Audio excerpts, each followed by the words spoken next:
गायक अभिजीत भट्टाचार्य ने ऑस्कर विजेता संगीतकार ए.आर. रहमान के साथ अपने कम सकारात्मक काम करने के अनुभव के बारे में बताया। उन्होंने केवल एक गीत ए नाज़नीन सुनो ना पर काम किया और कहा कि रहमान रिकॉर्डिंग में देरी करते रहे और अंततः स्टूडियो में भी मौजूद नहीं थे। उन्होंने रहमान की अजीबोगरीब घंटों में काम करने की अफवाह का संदर्भ दिया और कहा कि रचनात्मकता के नाम पर हर अभ्यास को माफ नहीं किया जा सकता है। एक इंटरव्यू में गायक से पूछा गया कि उन्होंने रहमान के साथ केवल एक ही बार काम क्यों किया। उन्होंने कहा कि उस दौरान मुझे सभी प्रमुख संगीतकारों से कॉल आ रहे थे।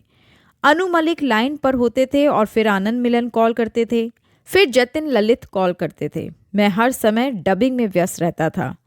मैं रहमान से मिलने गया और होटल में इंतज़ार करता रह गया। उन्होंने आगे कहा कि मैंने तय किया कि मैं इंतज़ार नहीं कर सकता और हम सुबह रिकॉर्डिंग कर सकते हैं। रात के 2 बजे मुझे स्टूडियो में बुलाया गया। क्या मैं पागल हूँ?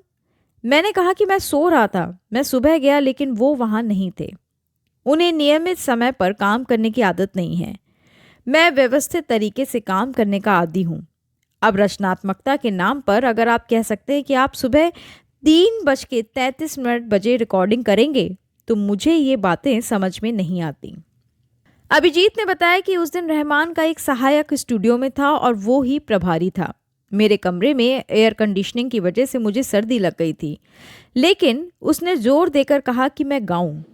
मैंने सुपर फ्लॉप फिल्मों के लिए बहुत सारे हिट गाने गाए हैं और ये उनमें से एक है।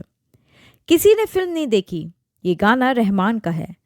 उन्होंने कहा जहां तक श्रेय देना चाहिए था।